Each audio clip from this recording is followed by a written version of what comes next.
Hi, everybody. This is DearMamaSal, and here we are once again talking about love, life, and other problems. In other words, how do we cope? For those of you who are new to the broadcast, welcome. We really welcome anybody that, even if you just want to listen to them for a while, get some perspective. What we normally do is we start with a little bit of a learning moment. We then go on with some quotes around that learning moment. And then we talk about our individual stuff that may come up from the discussion. And what I wanted to do was to talk today a little bit more about our thoughts and how we can control them if we choose to. And the fun part about that was, I don't know if any of you relate to this, but I was literally putting on my lipstick today and I was thinking about my aunt. And I thought to myself, why am I thinking about my aunt? And it had to do with lipstick. She had an unusual way of putting on her lipstick. And so quite often when I hi Magwamp, good to see you. Quite often when I'm putting on my lipstick, I think of her. It's just like, for some reason, lipstick and my aunt are both, imprinted on my brain. Now, it doesn't happen all the time, but it does when I do a certain thing with my lipstick. And I'm certain you've all got little memory triggers that you find that when you do a certain task or when you think a certain thing, it relates to somebody you know. And we're going to be talking a little bit more about that today as well. For those of you who are new to what we're doing, all the work this year, especially on Friday noon, is about our emotional intelligence. How do we actually, we know about our IQ, which is our intellectual intelligence, if you like, our intellect. But EQ is emotional intelligence. And we had a wonderful example of that happen last week. For those of you who might have missed that broadcast, it was absolutely incredible because what happened was, sorry, I just want to change something here. All right. What happened was we had a viewer who, we've been talking about the fact that whenever you have a thought, it has to go through the emotional part of your brain before it can get to the rational part of your brain. And the interesting thing was we had one viewer, hi there, Nana. We had one viewer who said that she actually had learned this lesson so well that she went and saw that there was a flood in her basement, apparently. And, what we talk about is how when you get into this emotional part, you go round and round like on a hamster wheel. And what you do to get off that hamster wheel and get on with your life. Hi there, Jody. And so what this one viewer did was she went down and saw there was a flood in her basement. And she said normally she would have totally freaked. And she knew that that was the hamster wheel. If she got onto that hamster wheel, it was not going to be very good. And apparently she just closed the door, left the house and went to her mom's place and called a plumber.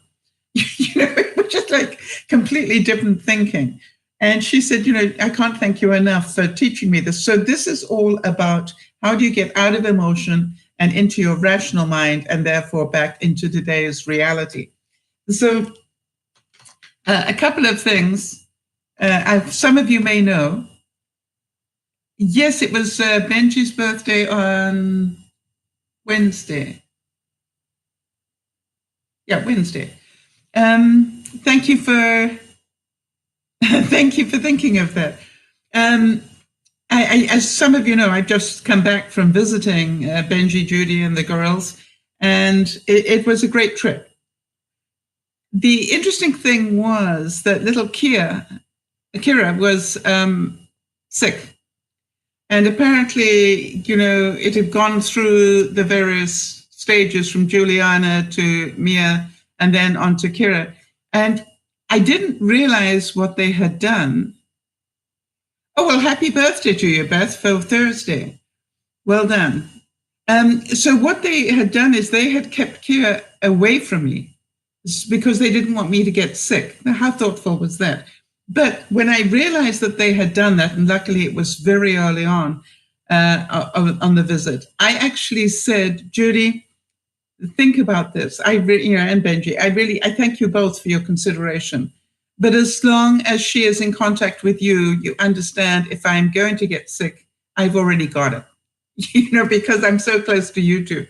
So, please don't punish her that way. I don't intend to get sick. Now, as you could probably hear, I did get a little bit of it. Now, the interesting thing was that I was already exhausted. As some of you know, I went down to go and help Benji with the presentation he was doing. And there was a lot of stress related to that. And I knew there would be. There was also not enough sleep time and all sorts of things like that. But I knew that was probably going to happen. And then what I did was I made sure I got plenty of sleep before I went. Yes, so Nana's saying that the doctor said she was contagious for the first 4 days. Yes, and so this is the whole thing, that this thing had spread through the family, Nana. Thank you for letting us know. And she's on week 4 of it. Well, anyway, so what I did was I tried to make sure that I boosted my immune system as best I could before I went. I've been drinking lots of good vitamin C stuff and stuff like that. And then I also knew that I had a really good chance of getting whatever it was that Kira had. And so when I came back, which was late on Tuesday night, I already knew that I would do nothing on Wednesday. I didn't care how busy I was. I was really going to lie very low on Wednesday. Do any of you understand? This is about honoring my body that have been through a roller coaster of emotions and stuff. And then yesterday, and this is the point that I wanted to make, yesterday when I woke up, I still didn't feel too good. As you can probably hear this. And I was meant to be doing certain things with my realtor and so forth. And in fact, I actually told them the night before, on Wednesday night, I said, I actually believe that I have caught whatever this is. And I just want to give you the option, because you're constantly meeting people, to let me recover a little bit before we have this meeting. And they did. They agreed with me. They'd only just got over it themselves and they didn't want it back again. So, but then the question was, did I want to get up and go at it? And I then said to myself, I need another day. If I didn't feel well enough to talk to my realtor that day, and do what I needed to do, then I definitely needed another day. And so I actually had to rethink what was going on. Now, can any of you imagine what sort of things do you think were going through my mind when I said, you need to rest for a second day? What would go through your mind?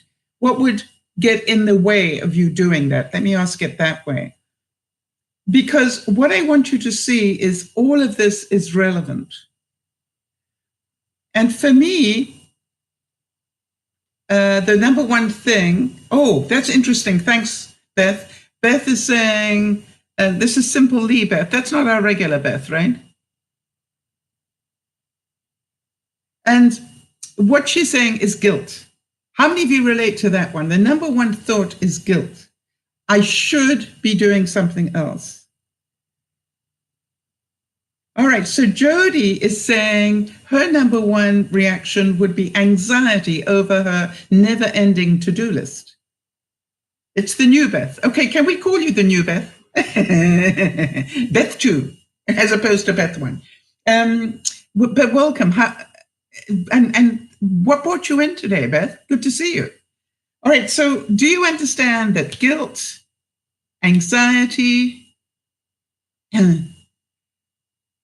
and so forth? Now, Nana's bringing up a good point. She was so sick, she didn't care. She didn't bother to get guilty at all. I felt the same, Nana. For a split second, I was on that, well, I really ought to be doing, ought is another guilt thing. I really should be doing da-da-da-da-da. And I'm going, no, the best thing you can do today is to stay in bed. Well, I didn't actually stay in bed, but to lie low, I think would be the thing. Now, some of you know that I'm a creative human being as well. And I know that when I get creative, I also get in a different mindset, a better one. All right, so the new Beth is saying, I think I found you through the channel list on Judy's channel. Excellent. Good to meet you. Welcome.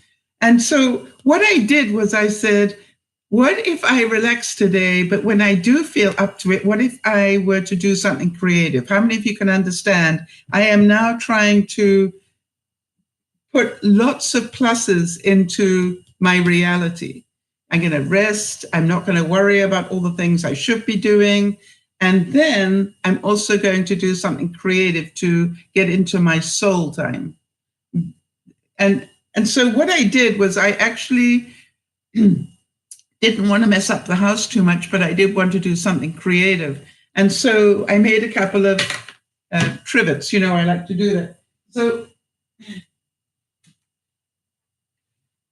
the question is, how much joy do you think I got out of doing these? All right, how much joy did I feel? And the point was that it didn't take me very long, because I'm much quicker now about doing all the things I need to do to be able to create that. I know the layers that have to go on and all the rest of it. But literally, it was just, I just managed to get out of I'm feeling sick into I'm not as sick as I thought I was. Does that make sense? Because what I was doing was something that made me feel better. Yes, Beth too. I want you to know that anytime that you want to get out of out of this hamster wheel of going around in circles in emotion, if you do something, it will take you out into reality. Now, we've got some great examples of that. We had one viewer this week who was absolutely devastated that a family member was about to do something that she thought was totally wrong. Have you ever had that moment where a friend or a family member is about to do something that they thought was totally wrong, and it was totally wrong?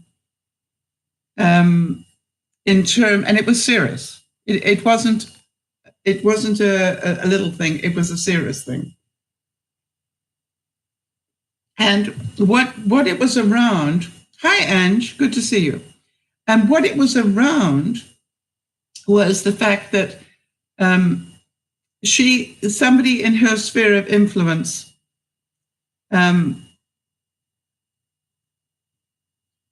was actually getting pregnant when she didn't think she ought to. I mean, that's literally what it was about. And she was already pregnant, and she had a history of not being able to take any pregnancy in any direction. And so the viewer was busy telling me that this, it shouldn't happen, right? It shouldn't be allowed to happen. And I said, well, think about this for a second.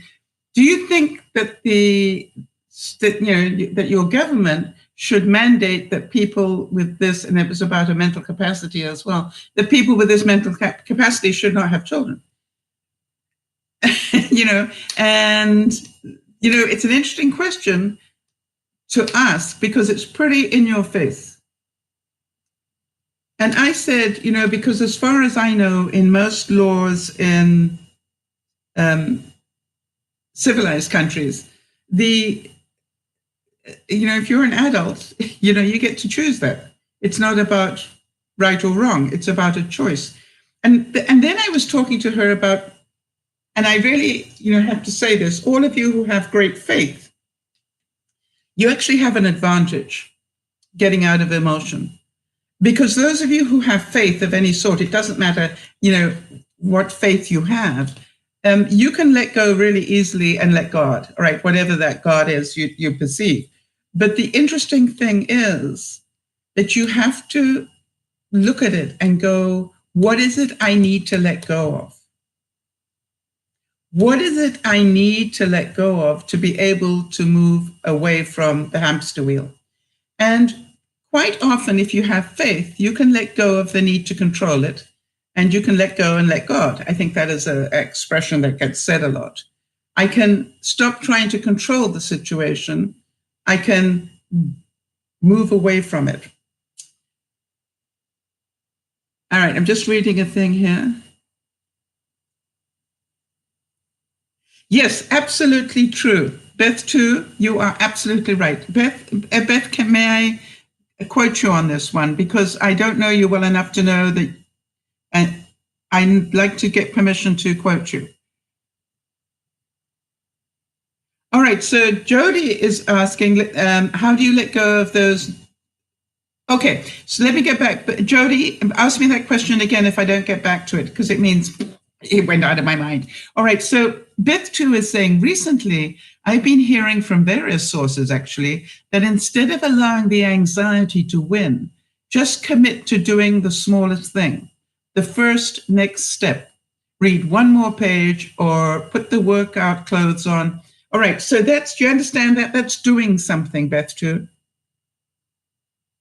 That is absolutely the way out of anxiety. By the way, would you like another quick way out of anxiety?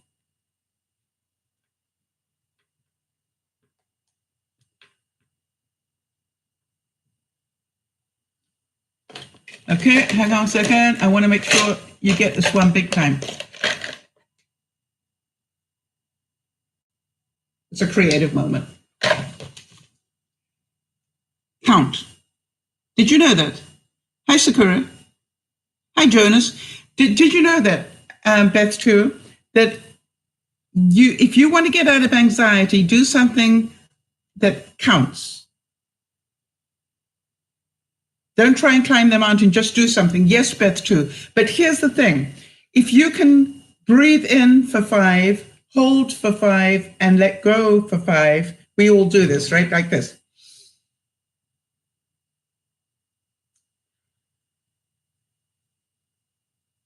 Get it? Breathe in for 5.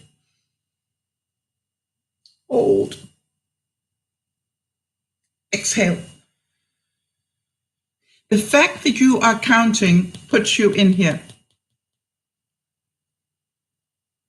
Counting takes you out of emotion if you concentrate on it. Does that help you at all, Beth, too?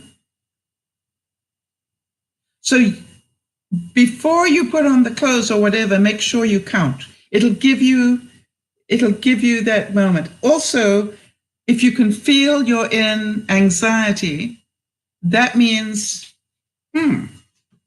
okay, that means you're already able to get outside your thoughts. Yay, that is awesome.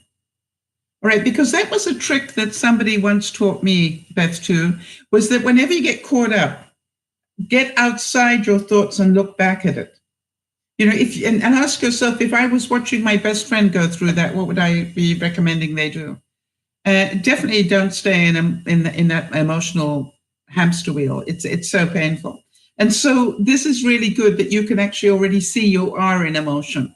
That is a major step. So well done. Give you a big a round of applause for that one. So if you can see that, it's great to do anything that do something. The same way, even though I was feeling sick, I decided to do a piece of artwork just so that I could feel the joy of that. And that would help my body heal faster. By the way, for those of you who know that I'm on a roller coaster journey, for those of you who don't know, I got diagnosed with having diabetes, but I've got a peculiar thing where my day-to-day numbers are great, but when they load me up with sugar, I'm not so great. And the number one step for me is to lose weight. And what I did was I couldn't work out why I was packing on weight suddenly. Over the course of about 6 months, I packed up a whole lot of weight. And then I found out what was going on. And now I started to drop it. And then I went back up again Do any of you know that roller coaster? And it was really interesting to see what happened. Let me see if I can show you. And I thought I'd let you know that I have found a very helpful tip. All right, so Beth 2 says, breathing helps me a lot. It connects me to my dad. Before he passed, the doctors told us his shallow breathing made it worse, but it was made even worse by his obesity. It was a very serious issue. They put him on oxygen 24/7. Yes, I'm also obese, Beth 2. And I'm working my way out of that. Okay, I just want to show you what happened to my weight here. See if I can do it on my tablet. Yep. Okay, I don't know if you guys can see this, but can you see how my weight absolutely ballooned up? And now can you see I got control and then suddenly it spiked up again. But look at this, I managed to get it back under control. So you might wonder, how did I get it back under control like that? Because that's a thinking process as well. How many of you know that when, yes, and Yash is saying, and stress adds weight as well. Yes, hi Emma. What I found was I was packing on liquid. You could actually see it in my body, right? It's like I have ballooned up.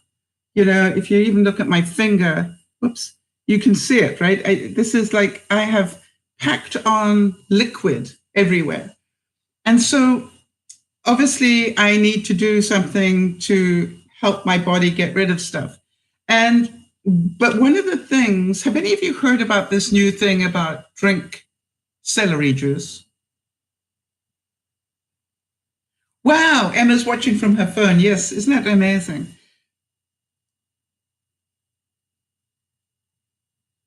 All right. It is so good to hear that you do exercises to build up your lungs. Yes, the doctor said weight was pushing on his lungs when he slept. Yes, very good. Okay, so Sakura is saying yes. Judy and Benji have been drinking celery juice. I'd heard about it before I actually went down there, and then I talked to Judy about it. And it not only is a natural diuretic, it also is a great flushing system, if I can put it that way, Jody.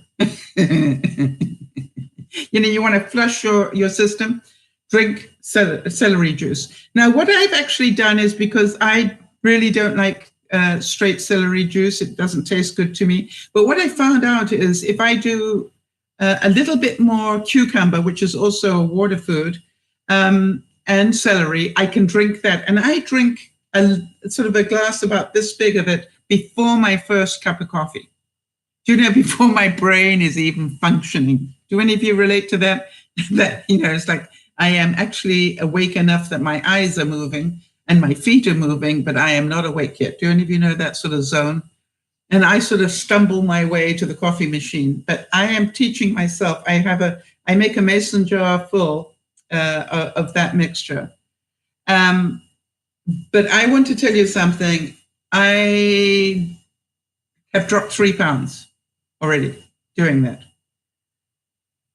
I'm not a big juice fan either. As Beth, yes, and Beth 1, when you meet her, Beth 2, Beth 1 also says the same thing. Use your stomach as the juicer. However, I'm not removing the fiber, Beth. I don't have a juicer. I do it in my magic bullet and I drink the whole lot. I want the fiber. Right? I don't remove the fiber. I just mix it all up so that I can drink it rather than eat it. So whichever way you want to do it, right? If you want to start your day with a stalk of celery, I'm sure it would do the same thing. Oh, that would be worth a try. Why don't you? Yes, you can get juices that will keep the pulp intact. Yes, it does make you go. No. And it makes you go within about 30 minutes if you do it on an empty stomach. So what it's really doing is just acting as a flush.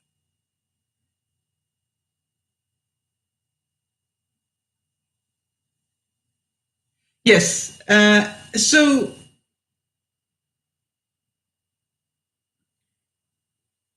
okay, could you type that again, Nana, just so I understand?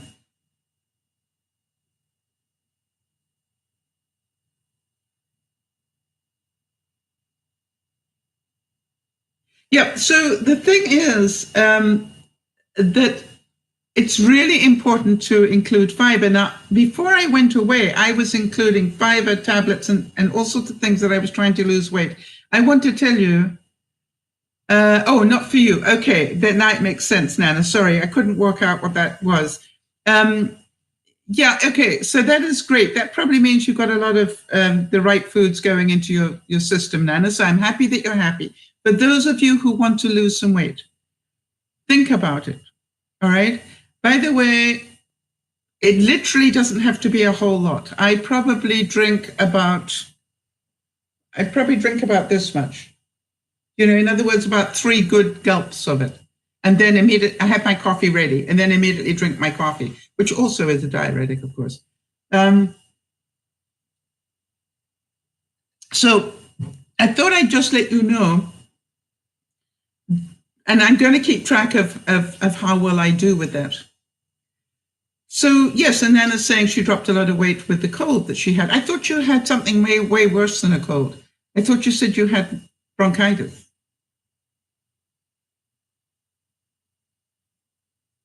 Sorry, maybe I misunderstood.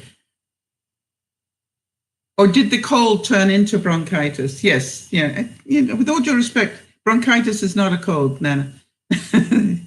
That's a whole different ball of wax. And bronchitis can be very dangerous if you don't look after it. Believe me, I know. I spent a lot of my life with bronchitis, so I know. Not so much since I gave up smoking, funny enough, touch wood. Yes, and laryngitis, exactly. Yeah. The two quite often go together, although laryngitis is infection of your throat, and obviously bronchitis is where you've got that infection in your lungs. So this is awesome thinking. So what I wanted to do was talk to us a little bit about if we know that what we need to do is do something. I was really impressed. My one viewer who had this issue going on with a family member, she understood this well enough that she actually started to go on the hamster wheel and then wrote and let me know that she was taking control. She actually decided to do something creative to get out of that mindset, trying to control somebody else. Now, I think a lot of you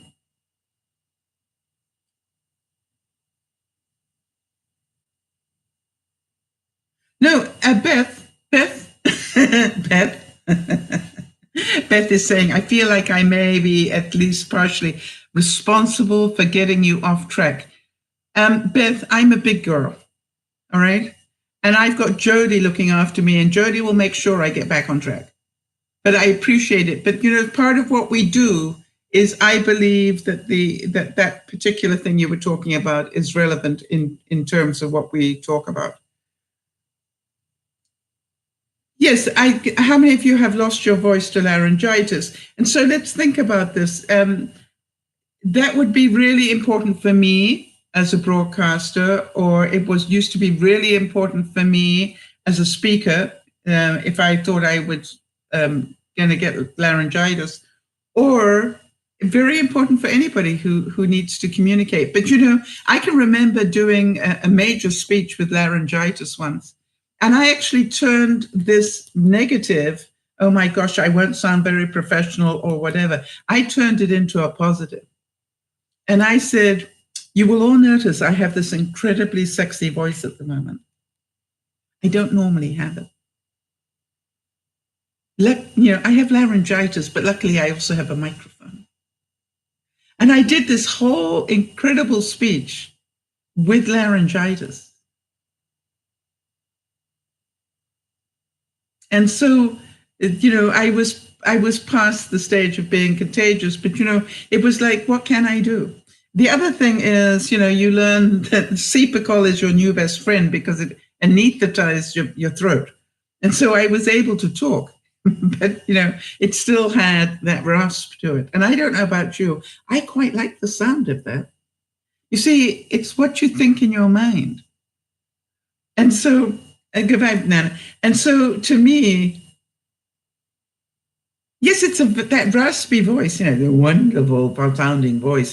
He drops an octave and it cracks a bit. And, I can say that is, I'm sick, and it sounds terrible. Or I can say, people would give their eye teeth to be able to talk like that. And that's how I used to change it. You understand? Getting out of the hamster wheel and back into the reality. And so to me, it's all about how we choose to look at these things. It's how we choose to look at these things rather than, what is going on. And so I look at it and go,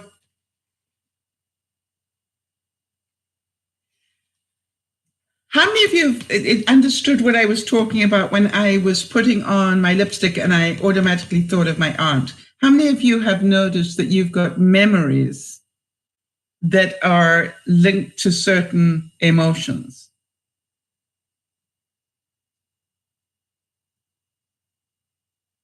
And I want you to be really much more aware of that. So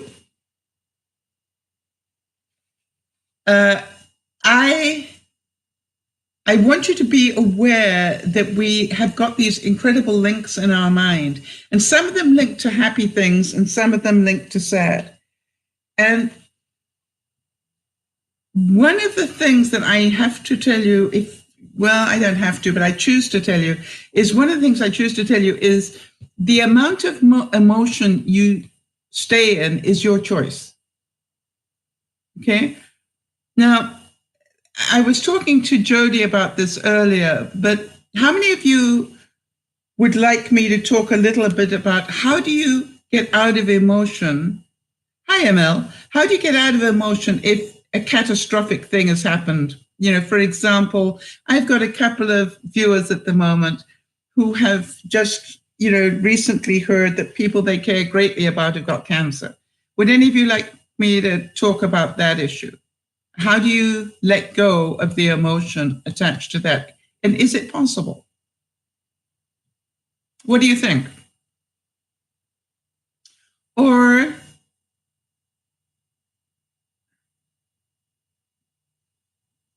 all right, so Beth too is saying, I'm naturally very optimistic. So usually I don't fight negative memories. Yes. One of the things, Beth too, that is very important that you understand all emotion is just emotion. It's not good or bad, it's just emotion.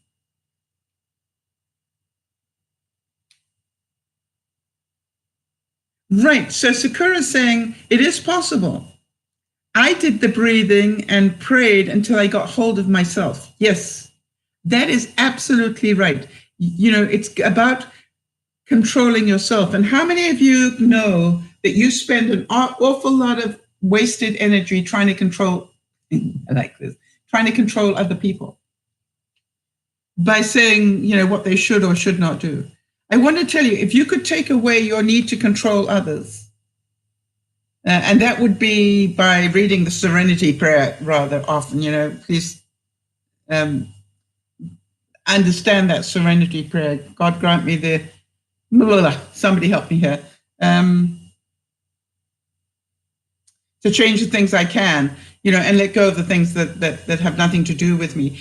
I want to tell you that we spend so much time trying to control others in our minds, even if we don't try and do it face to face. Whenever I get into emotions now, I really start asking myself, what are you trying to control?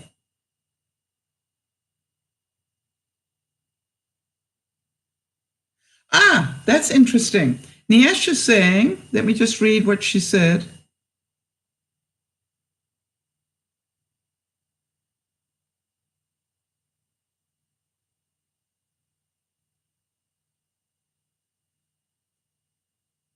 Right. So there's a particular advertisement she sees on television that automatically links her back to when her medical issues started. Yes, I think that's interesting that we link that. It's like that is anchored. I think they call that being anchored, Nyasha. The same thing as when I put my lipstick on a certain way, I am anchored to my aunt doing that. It has to do with the bow. Right? And she was always so pernickety about doing that the right way. But, so whenever I do actually to spend a little time doing it, I think of her automatically. All right, so Jodi's giving me the full quote because she knows I'm trying to do it. Thank you very much, Jodi. God, grant me the serenity to accept the things I cannot change. If you can accept the things you cannot change, the courage to change the things I can, and the wisdom to know the difference. This is all about wisdom. When we waste our energy trying to change people, but wait. Let me ask you all a question, because you're smart cookies. Have any of you ever tried to change somebody?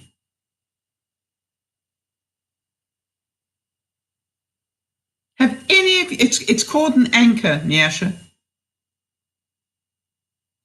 Have any of you, Emma can see that she tried to change somebody. Yep. And how well does it work? I'm not talking about a child, because 9 times out of 10, we all manipulate children. Agreed? Now, we do it for a good purpose, but how many of you can see that you manipulated children, if you had them or if you know them? All right? And we do that with all sorts of different things, including guilt. Yeah, Beth too is saying, well, I suppose I probably have tried to change people. Beth too, think again.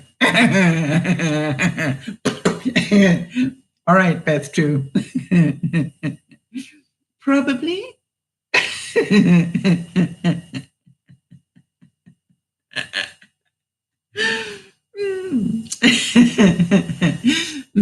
All right, let's see what we get back. Yes. Emma's saying, I shouldn't have expected him to. That's a guilt word on you. All right. But she goes on to say, because expecting someone to change for you is a setup for failure. Absolutely. So when you realize that you're trying to get somebody to change, understand you're trying to control them. And what I do now, Beth, I see each of those, because it still happens to me, Beth, not Beth, Emma. Emma, you know me well enough, right? It still happens to me. It still happens that I find myself trying to control somebody. And I literally, as soon as I can feel myself doing it, I go, okay, Sal, stop. You're angry about something. All right, because have you noticed that when you're trying to control something, you're normally angry about something you think they should change in some way. Now, you've probably got a really good intent as to why they should change, right? But the should word is in there, which is guilt. So what I do is I go, stop.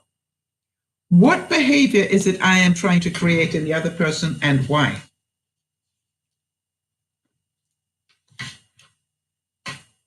Okay, and Emma, that was a wake-up call. All right, Emma's saying, I didn't see it until they said to me that they felt trapped because me trying to change them was control. Yes, and Emma's saying her jaw dropped because she didn't see it that way up until that moment. Are you grateful for that honesty?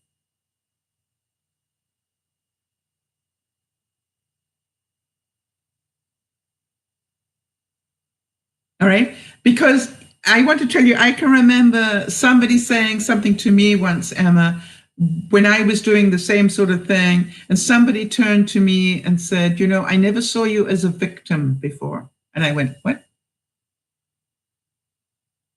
And I was a victim because I wanted the other person to change. All right. Because if I were not a victim, if I were authentically me, they could be who they are, and that would not affect me. Wow. And Emma, in all honesty, is saying, how could I not have known I was trying to control the other person? Well, hello, you gained a bit of emotional intelligence. And Emma's saying, I just wanted them to be how I wanted them to be, to fit my wants, not thinking of their life. We relate, Emma. You see, when you can see it and laugh about it, you are in a good place. Just want to check what Nyasha was saying. All right, so Nyasha's got an issue. She's saying, how about others viewing you as less than? All right. For those of you who don't know, she said, I'm still stuck on me being called physically challenged. And they follow you around like you can't do anything. All right, so all right, let's deal with the realities here. Nyasha, are you up for that today? Are you feeling strong enough?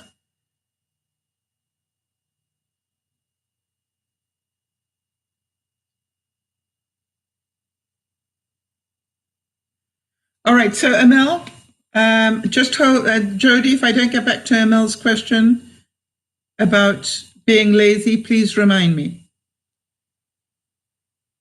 Okay, so Nyasha, I don't know, I just want to make sure you're in a good space today, because this is a difficult one to hear if you're not in a good space. Thanks, Jody. Sorry to give you so much work today. For those of you who don't know, Jody is my admin. Does a wonderful job. Because she knows I've only got 2 brain cells and the other 2 are in her mind, if you know what I mean. She does a great job of looking after the other 2 brain cell requirements. All right, so Nyasha, until I get your reply, I don't want to go on. In the meantime, let me deal with what Amel is saying. Amel is saying, this year is senior year of my high school. It's an important year to succeed, to go on to university, but I'm so lazy, I didn't study the way I wanted to. Maybe I don't have a dream, and that's why. Help me. All right. So, Amel, here is the reality. I don't believe you're lazy. I think you're overwhelmed. I think you're scared. Is that possible?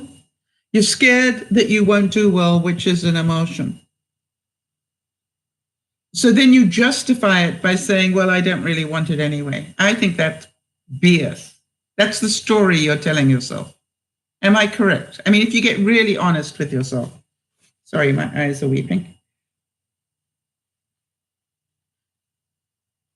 It's so hard. Maybe I want to be a YouTuber, but people around me, they say it's not a job or a dream. Choose another one. Okay, so that is true. That is true. Maybe you want to be a YouTuber. I would say definitely, but do yourself a favor, get your education if you've got a chance to get it. I really would recommend that.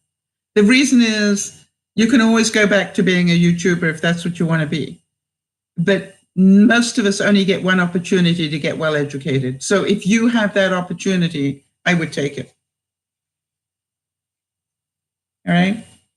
Because a good education, is... Okay, so I'm going to just take this off for a second so I can deal with that. Hang on a second. All right, it's called a crisis of commitment. And we talked about it last week. You come to a fork in the road. Do you see that? You're traveling along, and this way is YouTube,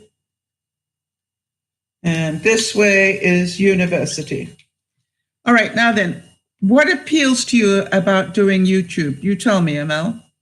Jody, remind me to get back to Nyasha, please. What is it that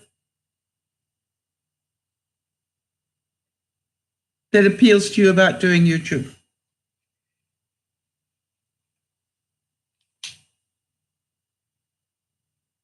I want you to really understand it.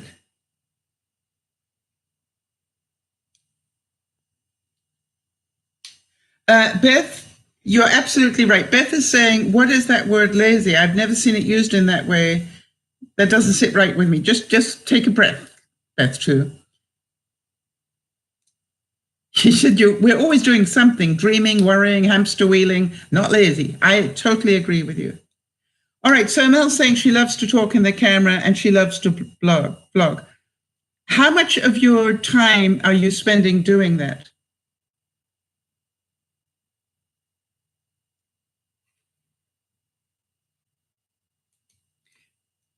You see, I would make doing YouTube your reward. I think if you really work this well, you could do both.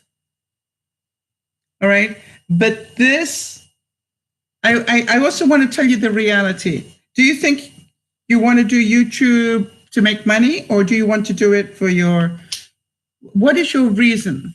You do it every day in Instagram. All right. So why don't you link the two together instead of making it either or? Why don't you document your university experience? You know, the clothes you wear, right, not for money. I want to tell you that, Ramel, I've been doing this for 6 years. It's not about money. You know that. All right. And so to me, this is like, if that is what you want to do, you could spend 4 years at university building a credible library of video or of Instagram stuff. You are not too lazy to study. No, it's not about being lazy. You are not prioritizing. Right. Emma's saying she'd watch somebody chronicling their university experience. Right. What do you eat? How do you sort out your clothes? So to me, I don't believe, what I would ask you to do, ML, is to literally document for a week exactly what you do. You have the motivation if you want it. How many of you understand why I'm saying that? Emil is saying, I don't have the motivation. To do what? Is the subject one that you're not interested in? YouTube Secrets is the book that Benji and Sean wrote. So this is about, we always have time for what we want to do, ML. So is it that the subject that you think you're going to study is what you don't want to do?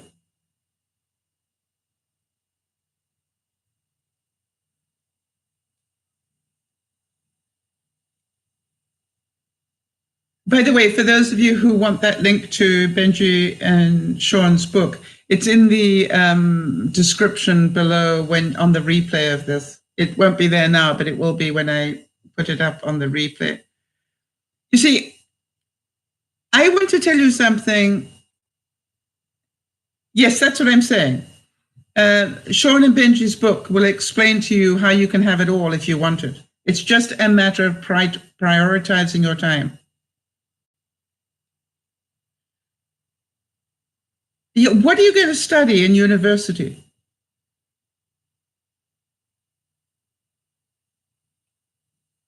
Because it sounds to me like whatever you're going to study doesn't really excite you very much. Because if it did,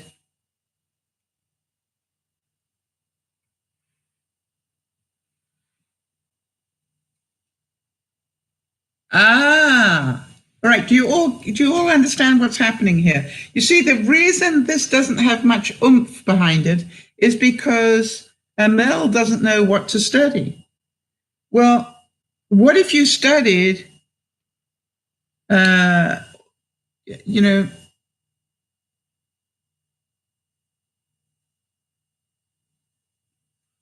want to have your only job.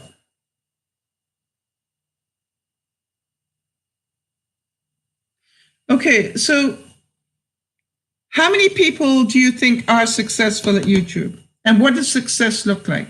Yes, that is exactly right, Beth, too.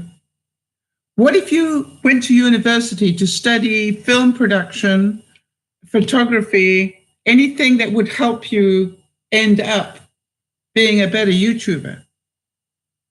Good input, guys. You can see that, right? If that really is what you want to do, what are the skills and can you learn them at university?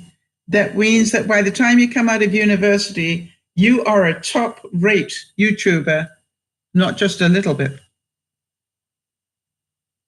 By the way, don't tell them, whoever they are, that you're trying to convince. Just go and have a look. What can you study? And by the way, make it state of the art, all right? Because this whole YouTube thing is changing by the day, all right? I would study algorithms. I would find out how do you, if there's a course that teaches you more about algorithms and, ranking videos and all those sort of things. But I'd be studying all those things if that is really what I want to do. You want to vlog travel with your camera? Absolutely.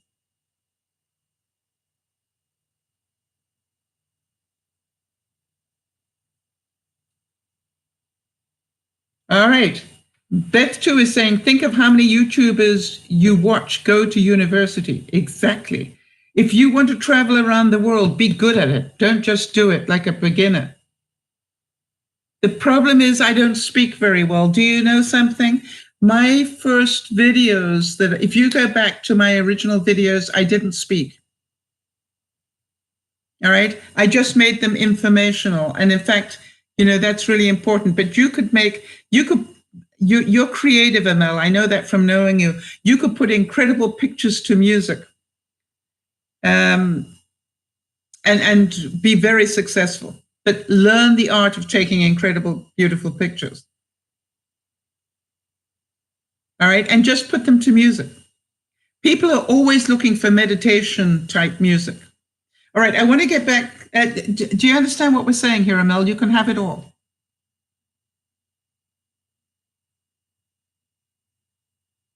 All right. So Amel's saying, if in future I go to an event, I can't speak with people. Well, learn that art. Join Toastmasters. Okay. So here, learn the skills. And then also each university will have a Toastmasters club. All right. And if you haven't got a Toastmasters club in your university, start one. All right. But here I would learn photography, editing, video production, everything I could around YouTube. Even if it's how to do a better blog, it's all skills that will be needed, even if you don't do it yourself. Every YouTuber that has got more than a few million views is looking for somebody who can do these things. Yeah, and they'll join a speech club, right? They will teach you how to do that in a heartbeat. All right, I want to get back to Nyasha. Are you good here, Amel? Feeling a bit better about it? So instead of, sorry, I just half wrapped this up, but instead of this being a crisis of commitment, what happens if it actually is the ideal thing you need to think about?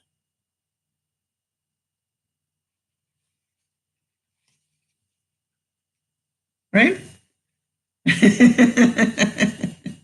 You just didn't know how to turn it into one thing. That's what we're here for.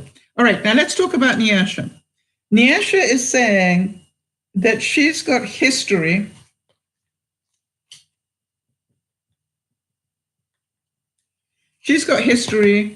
of people, hang on a second, what was the word she used? Did you say mentally challenged? There's the word you used, Nyasha?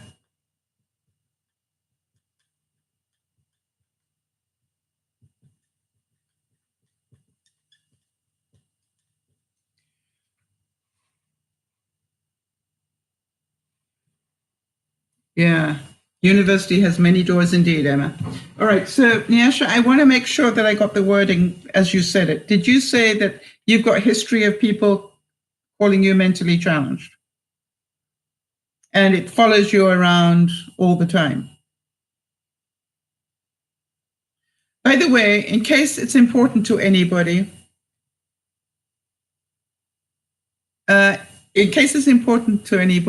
I believe that I am to some degree mentally challenged. How many of you are surprised to hear that?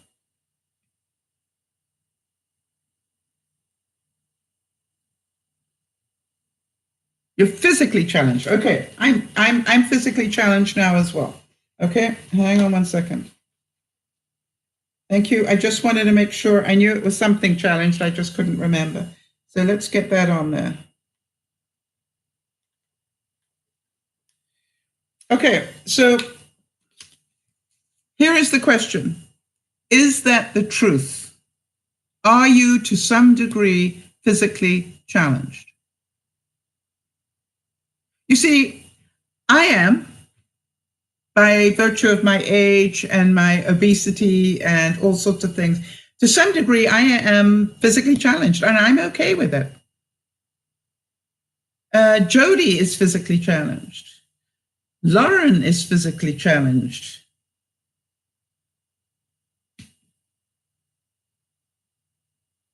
So the difference is how you react to being seen as that. You see, I actually, when I struggle to get in and out of car, I ask for help because I say, forgive me, but I'm a little bit physically challenged now. All right, so yeah, Nyasha's saying that she's slow at whatever she does and it doesn't go well with other people. That's okay. It is what it is. So I would start saying, hey, I'm sorry I'm not fast enough for you. Yeah. I literally, I will say to people, I would need to be there a little earlier because it takes me longer to do things. I can't rush the way that some people. How many of you find that when you have to rush, your hamster wheel goes into overdrive? All right, so Beth too says, I have the opposite issue. I have fibromyalgia and suffer in pain, but I get very little help. I can see how too much isn't the answer either, though. Yeah, exactly. Now, you're not the only one with fibro here, Beth too. So are you as well physically challenged, to some degree? Jody suffers from lymphedema, a huge swelling of her whole body. Yeah, so Jody's learned to get a sense of humor about it. She says, forgive me. I've become more like a tortoise than a hare. All right.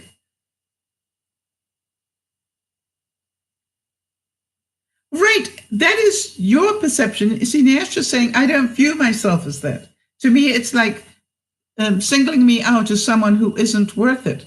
Well, you see, I know I'm worth it. That's the difference. They can, do you remember I said to you, Nyasha, read that book? What you think of me is none of my business.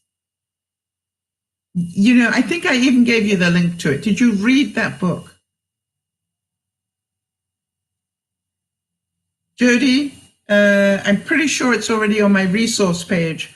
And for those of you who don't know, whenever I quote a book or something, I try to make sure we put it in the resource page so that you can, when you're going later, wait a minute, Sal talked about that. What was the name of that book? You can go to my DearMamaSal.com. There is a tab that says our broadcasts, I think, and under that there's resources. And if you click on that, it will show you a list and links to the books or tapes or movies or whatever I talked about. So one of the things that is the issue here, Nyasha, is you have an issue with it. All right, so Nyasha's saying it's now about, I would accept the word differently abled. Now, with all due respect, Nyasha, the people you're talking about, you want them to call you differently abled rather than physically challenged. Is that correct?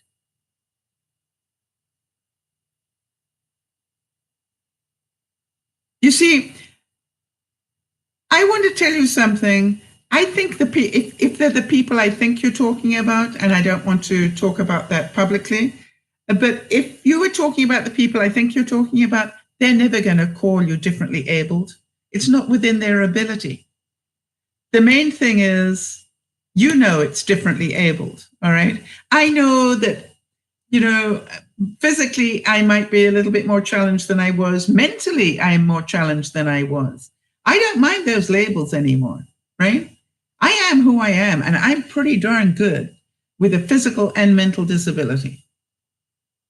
You understand? I don't let that stop me. You call me what you like. That's your choice. Nothing to do with me. I can call myself these labels because it doesn't make me feel less than. It's my reality.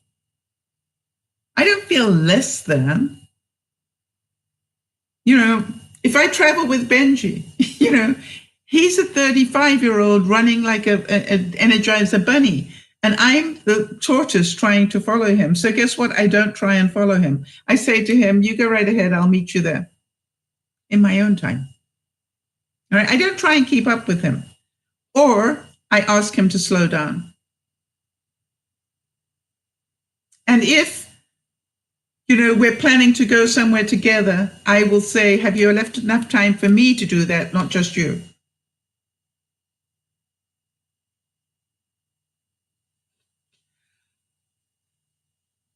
Yes, you, Nyasha, but you know something? Nyasha's saying, yes, because to me, that means I'll be doing the work at a lower and slower speed. I've got a feeling, quite honestly, Nyasha, that you have been giving yourself a reason to do things more slowly a lot of the time. I think you're more capable than you know you are. But you'll work that out. You know, don't worry about that. I think you're going to find out you are way more capable than you thought. But if that is the speed, your speed is the right speed for where you are mentally right now. All right. If you manage to get your physical situation sorted out, you're going to find that you have a whole lot more mental capacity because, you know, your body is going to be that much healthier. So good stuff, Nyasha. Well done for talking about it. The thing I did say that we would talk about, and I do want to talk about it before I get on to the quotes, which is, how do you do this if the emotion you have, excuse me, everybody, how do you do this if the emotion you have? All right, Jody's saying, I agree with a heart condition, I can't go shopping like other girls. Oh, Emma's saying that. Wait a second. Jody's saying, when you have a moment, please, I have a question. Amidst such a painful situation as cancer. Yeah, that's just what I was going to talk about here. Thank you, Jody, for also mentioning that. What if your emotion is that somebody you know has cancer? Now, you will notice I've put it in both circles.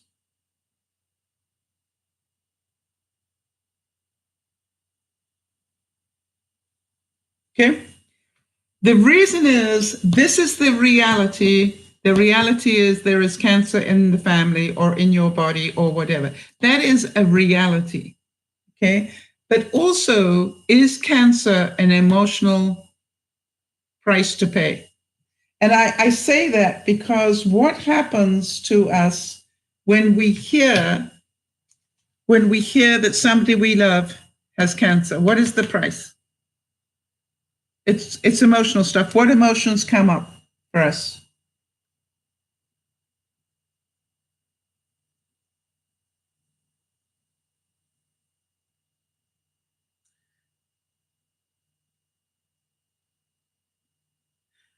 Just while we're waiting for the response to that, Emma's saying she agrees, you know, about telling people what you need.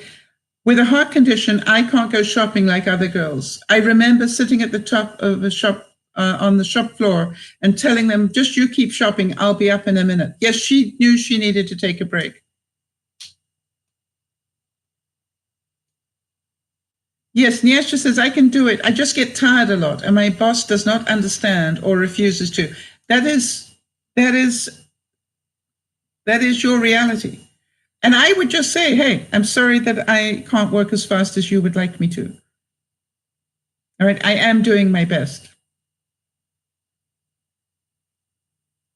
All right, so Emma's saying, I don't think you learn to let go. You learn to go through it. get through it because you become strong. Exactly. I had no idea how strong I was when I knew my grandmother was leaving. So how do you help anybody? All right, so you all understand, oops, I put those in the wrong thing. So this hearing that somebody you love brings up fear, sadness. How many of you agree that it brings up helplessness?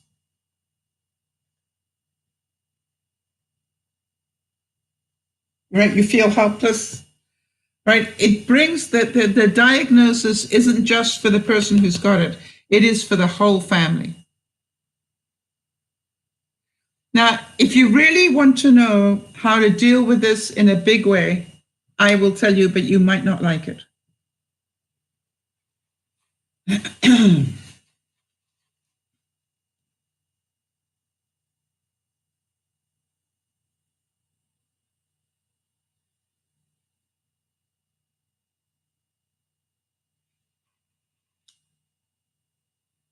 Okay, so here is the reality. If you want to help this person who has just been told they've got cancer, let go of your stuff. All right? And understand that they have got all those fears as well. All right? So talk to them about all the things that you know they're feeling because you're feeling them too. Talk to them about, how scared are you right now? What can I do to help you here? What would you like to do? Let's make sure that you get the bucket list sorted out. Let's make sure that you watch lots of fun movies with them. Make sure you spend the time telling them how important they are in your life, because you don't know whether they're going to be around. By the way, as I keep trying to remind people, do you know that I'm going to be around tomorrow?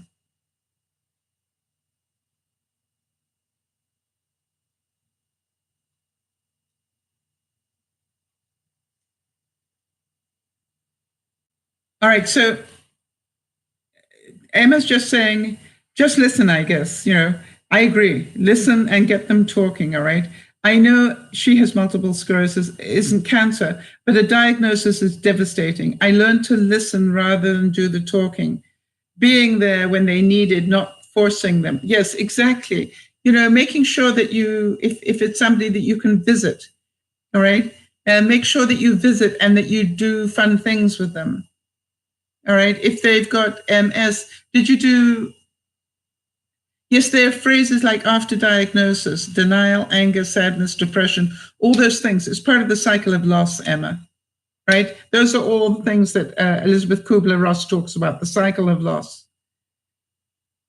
You have to be prepared to deal with all those emotions, and it's hard. You don't have to. You may choose to deal with them, or you will be forced to deal with them. All right. My whole thing about getting emotionally intelligent is we understand all the emotions we have. The person who's got a diagnosis is feeling the same thing. Don't worry about you, worry about them. Beth too is saying that is a big thing that nurses and doctors have said about cancer patients. They complain about everyone around them changing and being too scared to see them or deal with their emotions. Absolutely. I totally agree with that. That's why I'm saying let go of your stuff and start helping these. By the way, I spent many years in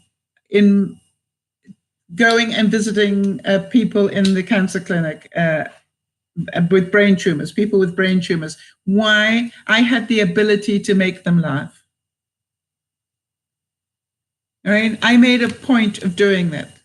Right. I had the ability to make them laugh. And I think that was my contribution for many years to life, was I used my talent to be funny to help people who were in a chronic situation. So I would ask all of you, do you understand that if you can let go of your stuff and know that all this is over here, help them deal with the stuff you're scared of. By the way, I have literally sat with somebody that has a bad diagnosis like that, and I'll go, because you know me, I'll go, I'm struggling a bit with this, right? And I just want to know if I'm the only one or whether you're struggling with it as well. I am feeling a little bit angry. Why didn't I get more warning? What about you? Right? So I will actually talk through my stuff with them so that they know it's perfectly normal. All right. So Emma's saying, for me, it was watching him mourn his past life, what he could do no longer, the questions again and again. Why me? You know something? I've learned to say, why not me? Why not me? Okay. All right. Nyasha has to go. No problem, Nyasha. I hope it helped a little bit. Beth too is saying, don't be afraid to talk about doctor's appointments, symptoms, feelings, everything as if they had a cold. Yeah, you wouldn't shy away from discussing their cold medicines. It's real, it's happening. Stay in reality, people. Helping them relate helps make sense. Yes. The same thing as, when I heard that I got diabetes, my first answer was to my doctor. I went, okay, self-inflicted wound. I am so lucky. And he looked at me and said, that's not the normal response. And I said, I know. I got people who know about this stuff. They can teach me really quickly. You see, I could live with diabetes for the rest of my life, but guess what? You guys have helped me get straight on track very quickly. And you will not probably believe this. Listen to mind control for a second. I was with Benji, and Benji knows I love a good steak. I don't mean a nice steak, I mean a good steak. So Benji and I will sometimes go and go and have a really good steak. And he took me, and we had a really good steak. You know what I mean? It was one of the best I've had, probably the second best steak I've had. And by the way, Benji bought me the best steak I've ever had. But the thing was that he had fries. Now, I haven't had fries since the day I got diagnosed, right? It's a mental thing. I don't do fries. But, I went today, I do fries. But I didn't have them on my plate. I stole his. So he ended up ordering more, which was fine. So, but here's the thing. He didn't like the desserts on the dessert menu. And I said, well, wait a minute. When we walked in here, I saw a place opposite that is open, that is selling really yummy desserts. Do you want to have dessert there? That we pop in and get you a dessert. And he said, really? I said, yeah. So now I want you, how many of you here know me pretty well to know I used to live my life on ice cream and Mars bars, which is why I'm diabetic. But here's the thing. Benji needed to go and make a quick call, and I walked into that shop. I was surrounded with candy, ice cream, you name it. I'm trying to remember the name of the shop. It's very well known. Probably called the Sweet Shop or something. But everything in there was sugar. Maybe it's called the Sugar Shop. Anyway, everything in there was sugar. I was in there for 5 minutes. I was eating sugar vicariously. I was actually imagining enjoying that sugar without actually buying it. And then after about 5 minutes, Benji came back and he ordered a dirty grape, wonderful ice cream. And I did not order an ice cream. I love my ice cream. I didn't order one. Now, ask me, how was I able to resist? How many of you want to know? How did I manage not to do the sugar? You see, the difference is I had really enjoyed the steak and the fries that I had. Now, the fries were already out of my regular routine, right? I had already given myself the treat for the day. It was fries. There was no way I was going to have ice cream as well, because I might not be perfect, but I'm working really hard at doing this pretty right. And I want to tell you, I would not have traded my steak and the fries that I had for more ice cream. I don't care how good the ice cream was. That steak was phenomenal. And the fries were awesome. And I had a salad with it as well, all right? Oh, Emma, it's a game I play. Emma's asking me, do you allow yourself one treat a week or a day or what? Am I taking insulin? No, and nor do I intend to. No, nor do I intend to. And, I'm hoping that I can control this enough. Emma, I do the same thing as I was talking about earlier. My ice cream is up to me. You see, if I control my sugars enough during the day, I actually do allow myself an ice cream. Okay. If I can control my day enough, I can still fit in an ice cream. And by the way, I got the pokey thing now. Guess what? I think the highest I have been was at 9. I don't know if that's bad. 9.2 or something. But most of the time I take my blood sugar, it is 5, 5.5. So to me, Jody will let me know where that falls in the range. I don't know. I'm sorry, I'm just weeping blood for a moment.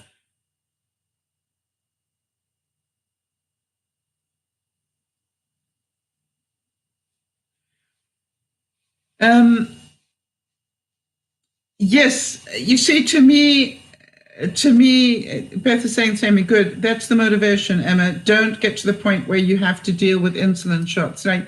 I'm trying to make the right choices. I'm not trying to. Somebody was talking to me while I was away. I think maybe Judy even asked me, why didn't I do the keto diet and drop a whole lot of weight in a hurry? And I said, because that's a diet. I don't want to diet. I have no wish to diet. I want to learn how to eat better and have that as my lifestyle. And therefore, it's never a case of, okay, well, I've dropped this much weight now I can go back to maintenance or whatever. I want maintenance to be my life. Does that make sense to anybody? I'm not in a hurry. Jody said it to me early on. This is a marathon, not a sprint.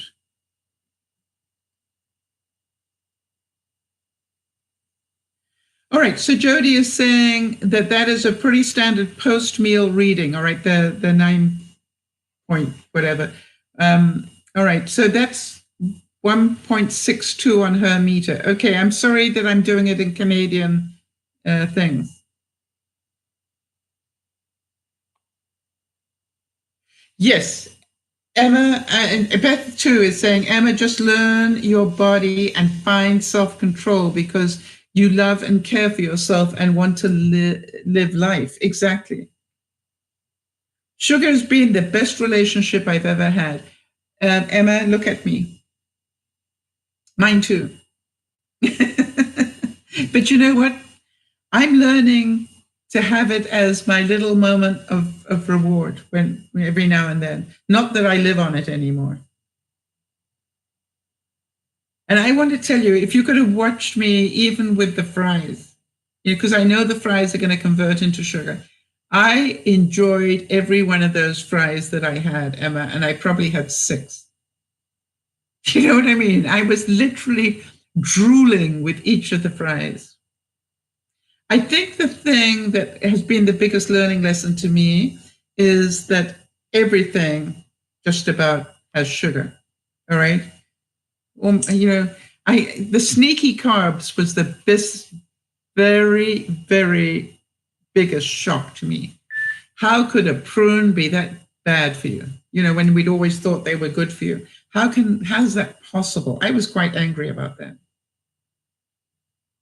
So to me, what we learn to do is to live differently. And we do that in our thoughts. Do you understand? I can eat as much sugar as I like, but I pay the price for it. Right, Beth too. Boy, Beth too, you are full of good sayings. Beth too is saying sugar is an abusive boyfriend that says they love you, but slowly kills you. Yep, I'm learning to actually do without. Emma, if I can control this, you can. And I'm not perfect at it, but you know something? My numbers are pretty darn good, right? And I even said to the nurse, if I keep my numbers like this, what happens? And she said, we'll be very impressed. The fact that you already have your numbers like this is impressive. How did you do that? I said, I have friends. I got friends who taught me very quickly. And I wanted to make a change. Now, do you think that drinking celery juice every morning is going to help me another little bit? All right, the relationship with sugar is not healthy, Beth too is saying.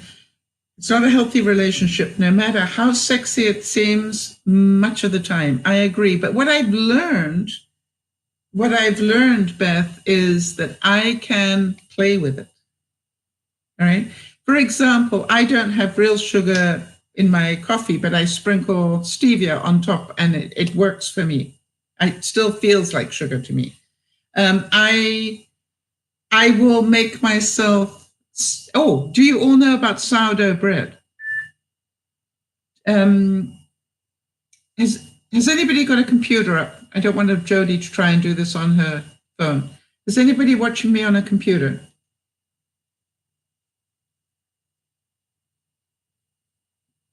That is pretty quick.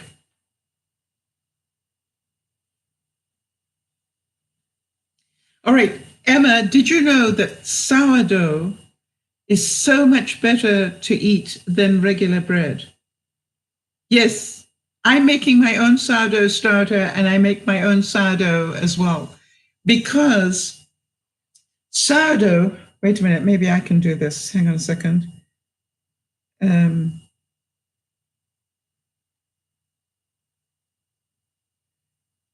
Just hold on.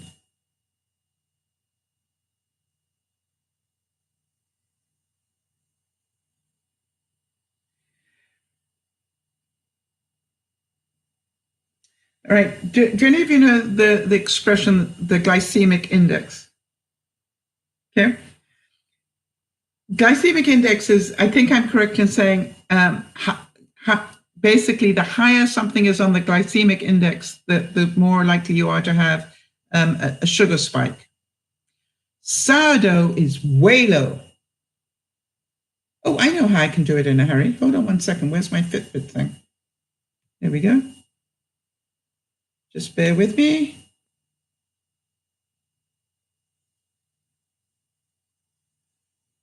Okay. I'm just going to, I want you really to understand this.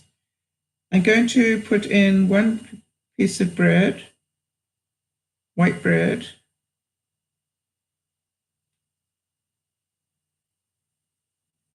Just bear with me, people.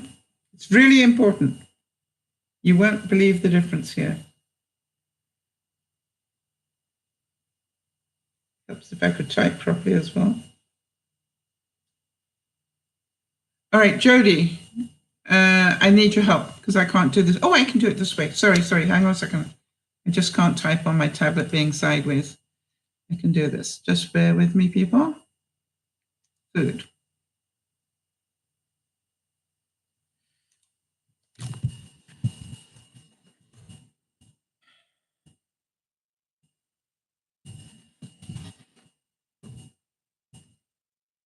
Okay. And then we're going to do sourdough.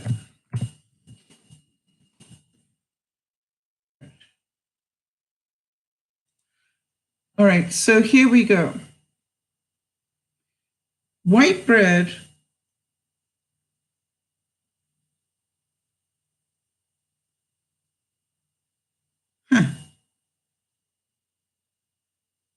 Interesting.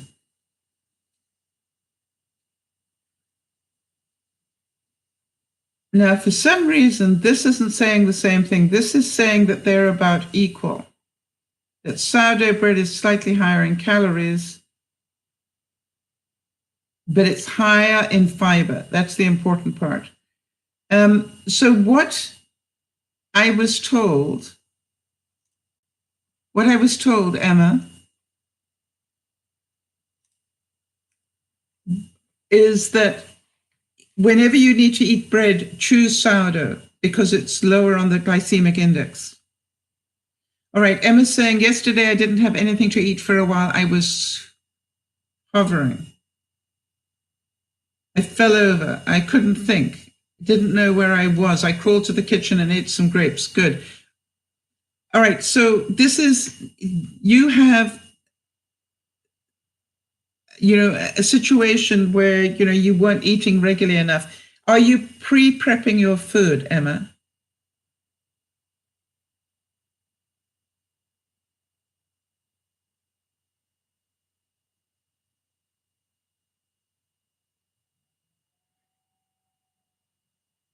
All right, so Jody's saying that the fermentation process of the sourdough keeps it from spiking your blood sugar the way white bread does. I want to tell you, it's amazing.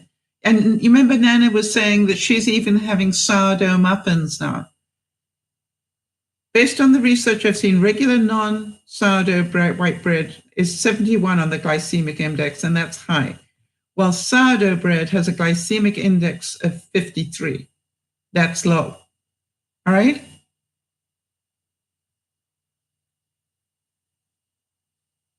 All right, and the reason it does, that sourdough is already fermented.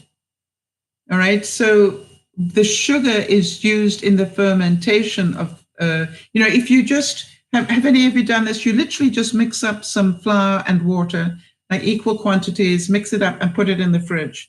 And what you'll notice is overnight it separates. And so Beth Chu is saying this means that sourdough is a very effective method for lowering the glycemic index for breakfast. And how does sourdough lower the glycemic index? The bacteria and yeast consume the starches and sugars in the flour, so it has less starch when you eat it.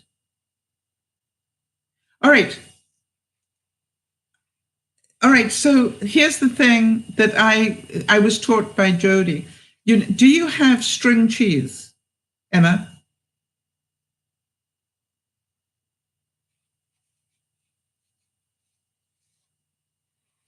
Because I want to tell you, I now buy a big pack of string cheese, and whenever I go out, I just throw a couple of those in, because if I start to feel a little bit spacey or whatever, I will just have a string cheese. Yes, a little bag of almonds, maybe 12 almonds. Keep it in your purse. They will last in your purse forever. All right, so just buy some almonds, put them in little baggies, and drop them in your purse. So whenever you start to feel a little bit spacey, it's time to put something into your system. I now make sure that, for example, I was with Benji, and I was at an important client for a day. I didn't know how well I was going to eat. So Emma, does it make sense? I took my own food with me just in case. All right. So I knew exactly what I could eat. So you can make, are you pre-prepping your food, Emma? That's what I'm trying to find out. You see, I want to tell you that pre-prepping your food, Beth One taught me this, pre-prepping your food takes all the thinking out.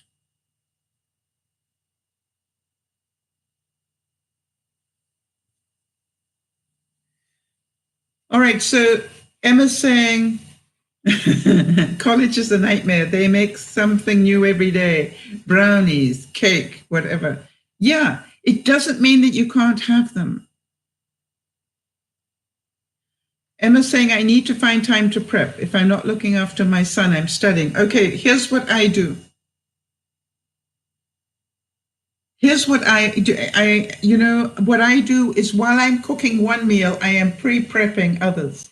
In other words, I'll be cooking dinner, and then while I'm waiting for things to cook, I'm putting little bits of cheese and cracker into, 3 containers. While I'm doing that, I am, cutting up orange and other fruits, and grapes and things, and putting those into the containers. While I'm cooking one meal, I can prep for another 3 days.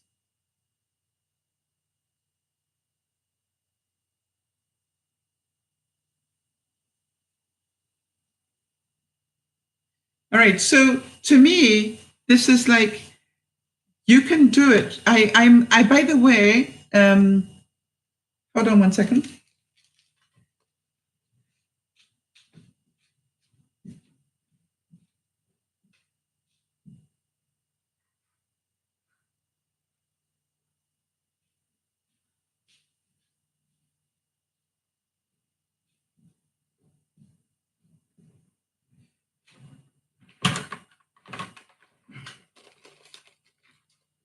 Okay. So Emma, do you have Schneider's Lunchables in your supermarket? It comes in a container like this, and it's got meat in one bit, and then it's got normally cheese here, and then crackers, or it's got square crackers here, and then cheese slices here. I bought 3 of them just so I could get the containers, quite honestly. All right. But it taught me proportion. All right. So I either do cheese, and crackers, or I do cheese, half an egg, and crackers. This is the protein one, right?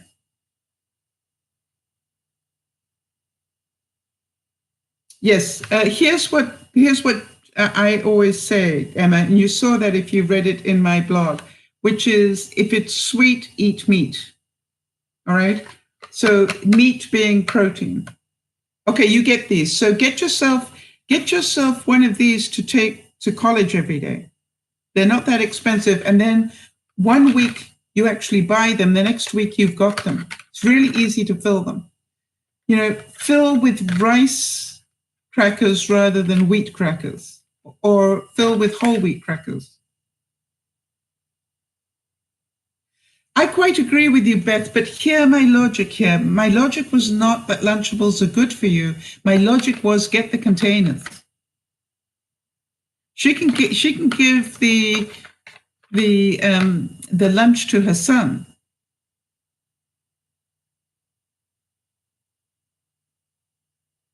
If you have a couple of these, by the way, I just cover it with press and seal. You know what I'm talking about, Emma?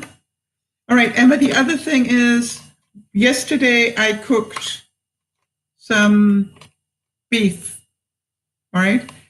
While I was cooking the beef, I had four of these ready. I put beef in here, a couple of slices of beef, and this I completely filled with frozen vegetables, put the lid on in the freezer. That is a meal, right? And if you want to have starches, think about that. This means that this needs to be your protein, the meat. They sell stuff like this at Dollar Tree, but Beth, too, Emma is sitting in Ireland. How do you eat? This one isn't a problem to eat at college, right? So think about this. What could you eat cold? You could have the meat being boiled egg, and yes, cold meat. Yeah, maybe with a little bit of pickle. You know what I mean? Do you like Branston pickle?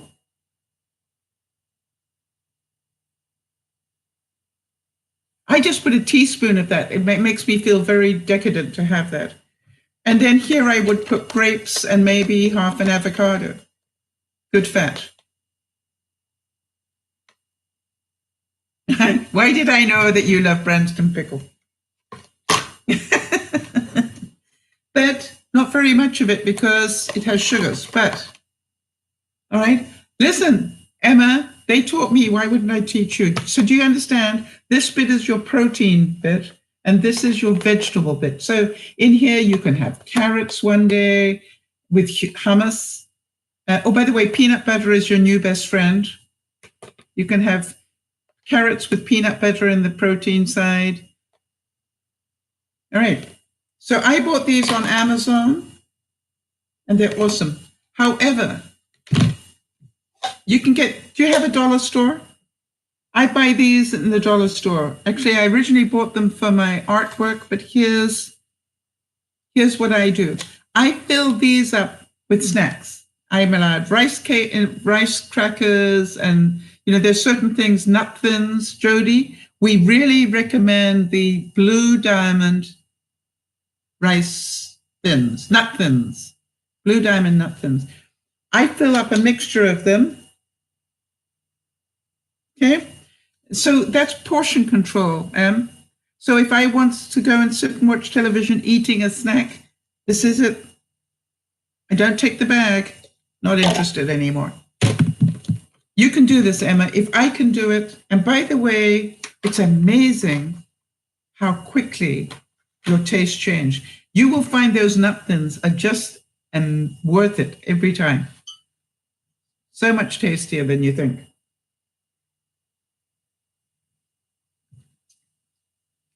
So it's all about how much are you eating.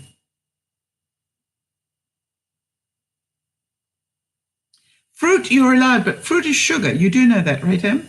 So what I would do is be aware that every time you've got fruit, that's sugar. All right, it turns into sugar. So have fruit and carrots, or fruit and egg. You understand? You always want to, if it's sweet, which is fruit, make sure you got the protein to counteract it. What sort of fruit do you like to eat? I drink, the other thing is, what about this, Em? This is my breakfast. I haven't had it yet, but this is my breakfast. This is a quarter of a cup of oatmeal that I've turned into almost a flour, with cocoa powder, real cocoa, not hot chocolate, real cocoa, a teaspoon of cocoa powder, and 1 cup of milk. You can do this, Em. Really, you can, and so can every other viewer that wants to. You see, it's like anything else. If you can make it fun, Jody will tell you that we've had great fun doing this.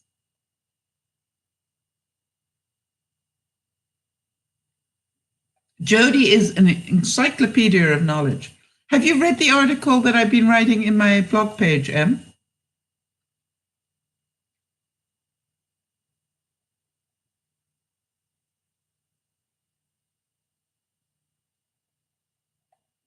I'm actually a bit behind in filling it out, but I've literally been telling people what I've been doing and why.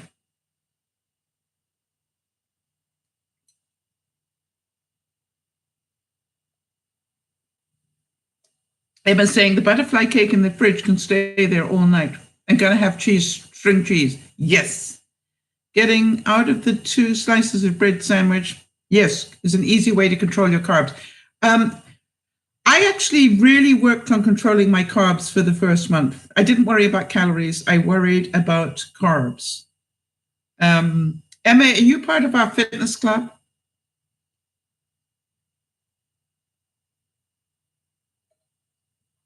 Sourdough rye crisp bread is amazingly crispy. And thank you again, Jody. We found that out.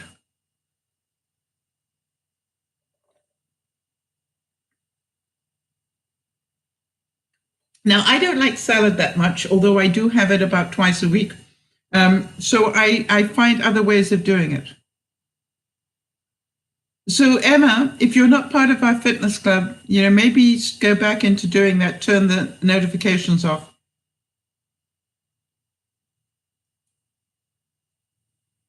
All right, then do me a favor, Emma. Maybe we will do this with you directly. Jody is an awesome resource for you. And I want to tell you, Emma, that I had one day where I totally lost it. I just couldn't get control of myself. And I was amazed. Jody just came back to me and said, Sal, this is a marathon, not a sprint.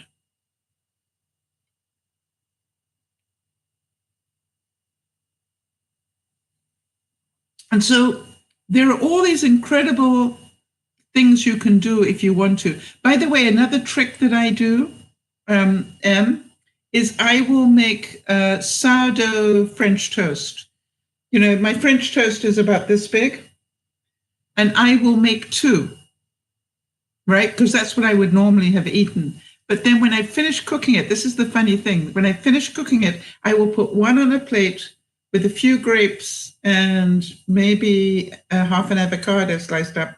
The other one goes into here or here, ready for the next day with a few grapes and half an avocado. Right? And that's breakfast the next day. Oh, yes. So Emma's saying she's had a bad week, to be honest. Spent 2 days in bed just wallowing. Yeah, I totally understand that one. All right, you can do better than that, Em. I know you.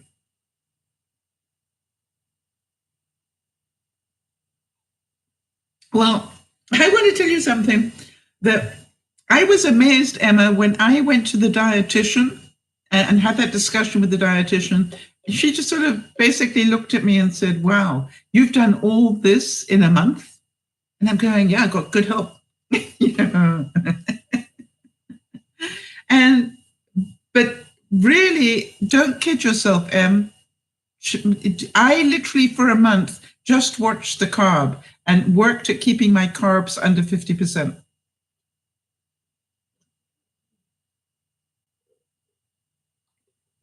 By the way, feeling sorry for yourself does nothing.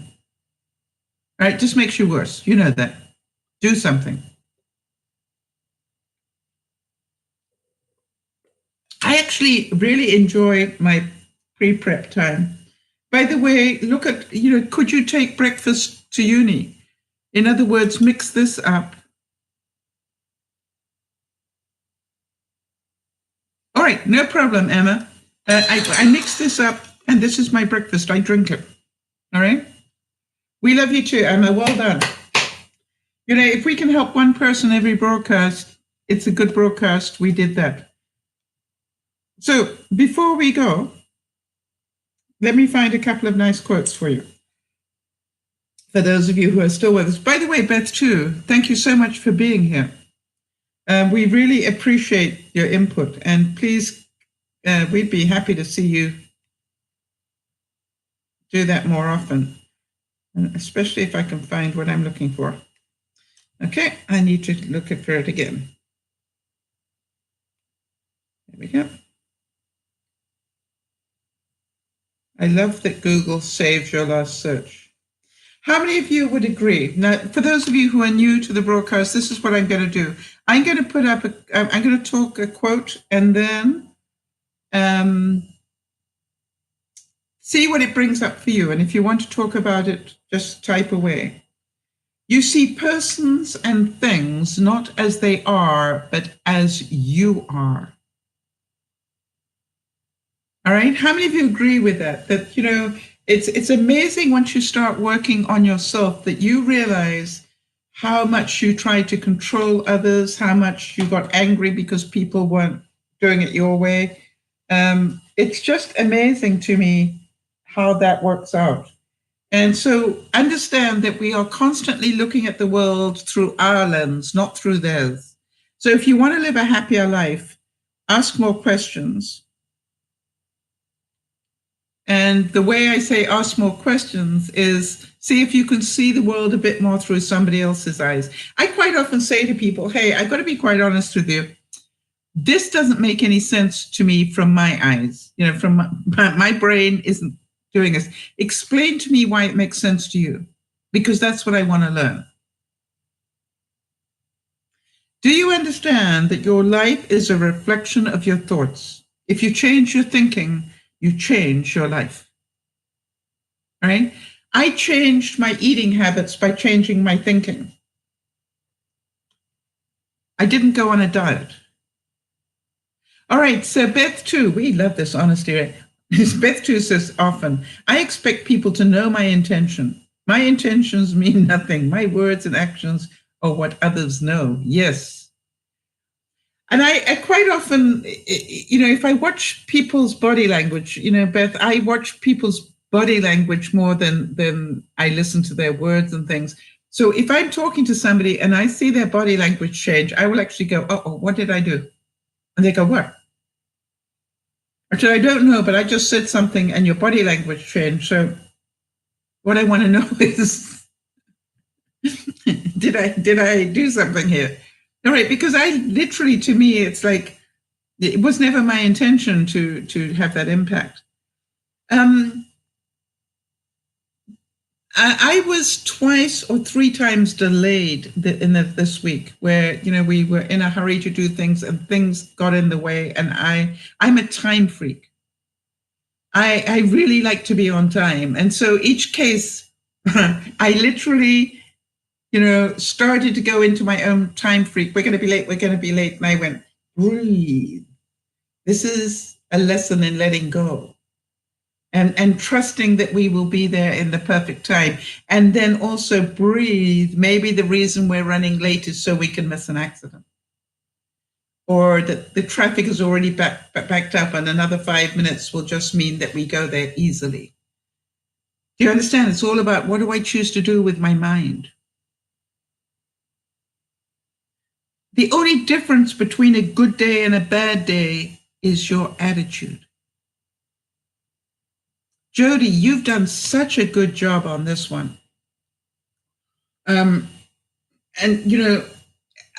I know in the time that I've known you, Jody, your attitude, you've always been a helping person, a caring person, but you did that for everybody else when I met you. You didn't do it for yourself. And what I see is you turning your days into better days by looking after yourself differently, by watching what's going on in your mind and changing it. You cannot change the diagnosis, you cannot change the reality, but you can change how you deal with it. And I see you doing that on a daily basis. By the way, Jody had a tough day yesterday.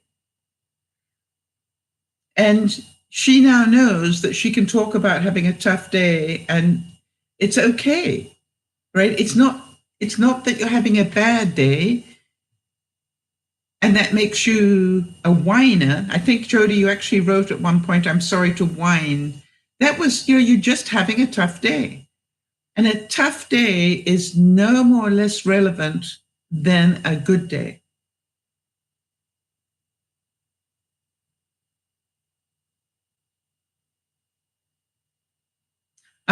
Beth is saying, it's funny that you talk about body language. I have braces on my teeth and my family will read negative facial expressions caused by my teeth shifting. Yes, they can see your pain, literally.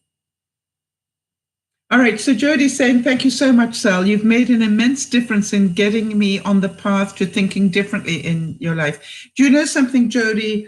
I can see it. I don't think I did it, quite honestly. I think you did it.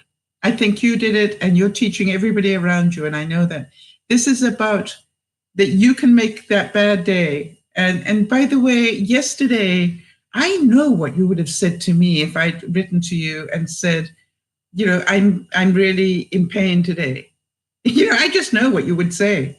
So, for example, when I got up, Jody, and I wasn't feeling that swift yet, I'm going, I know what Jody will tell me. Rest the body. And I did.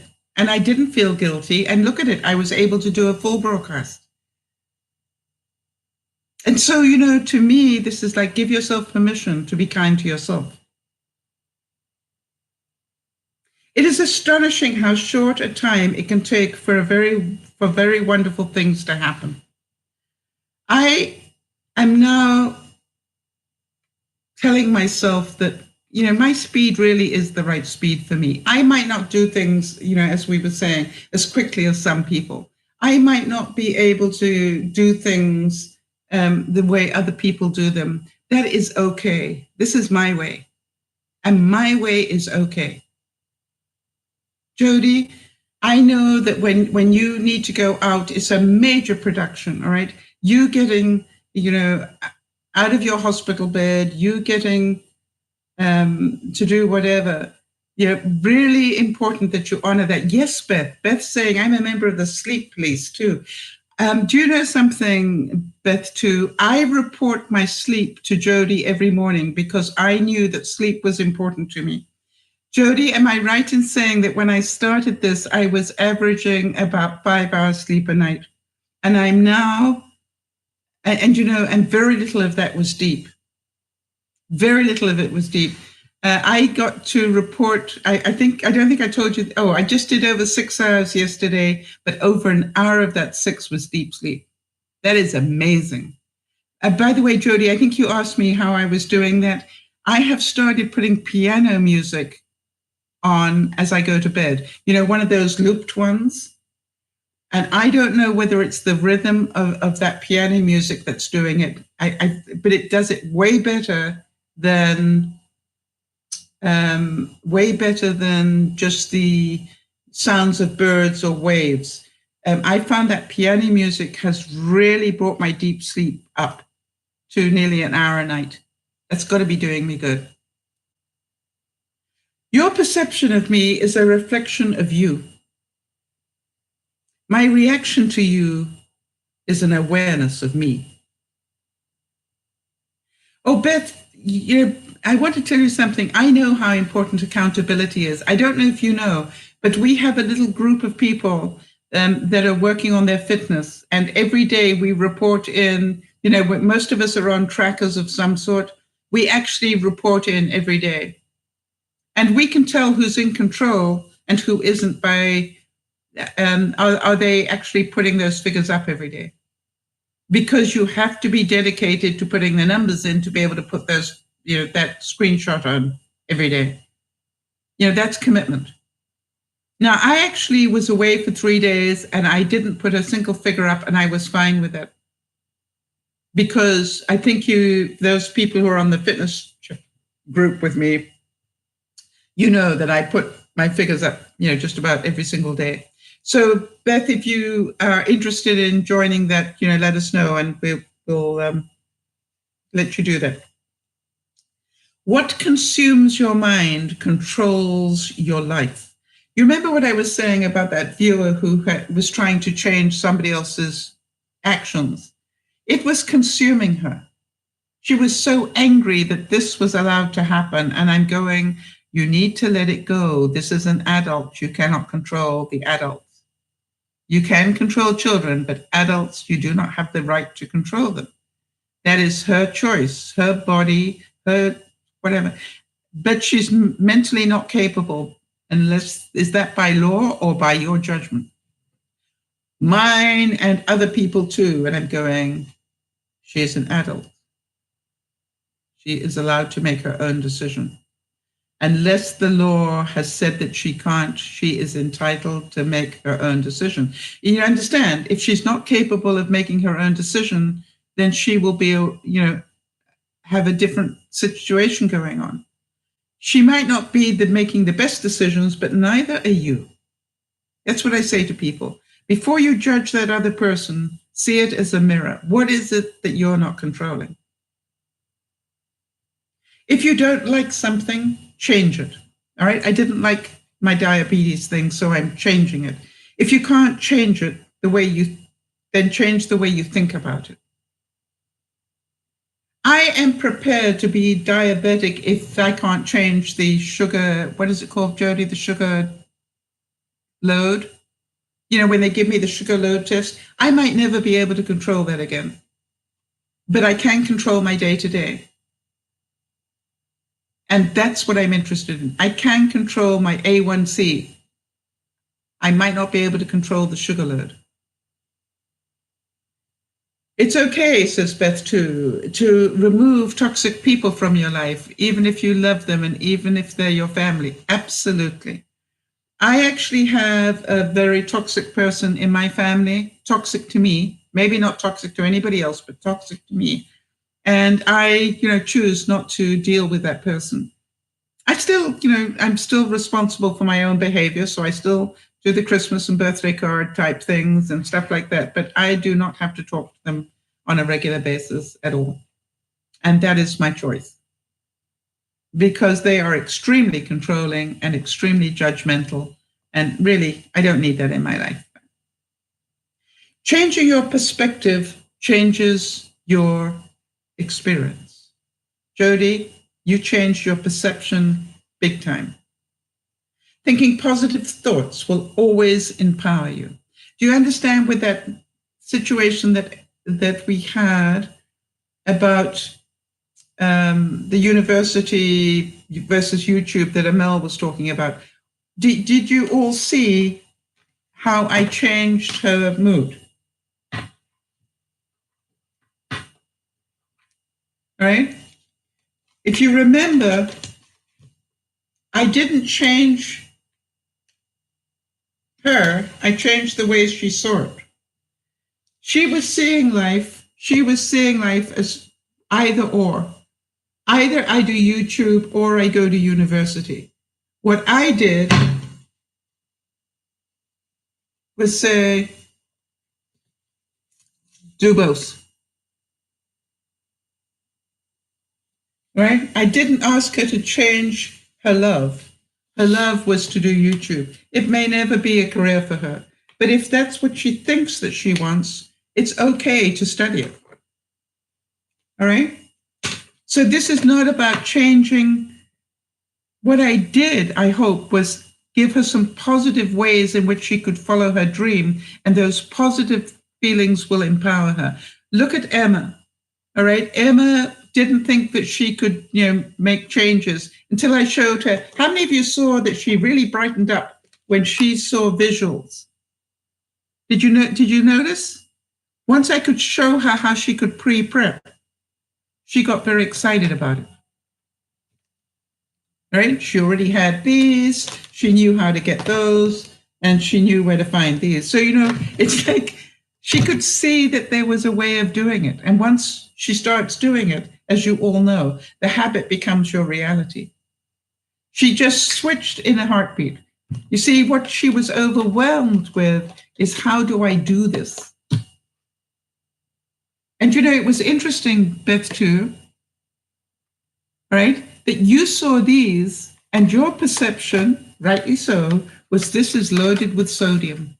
What you didn't understand, the reason I was showing her these was so she'd have the container.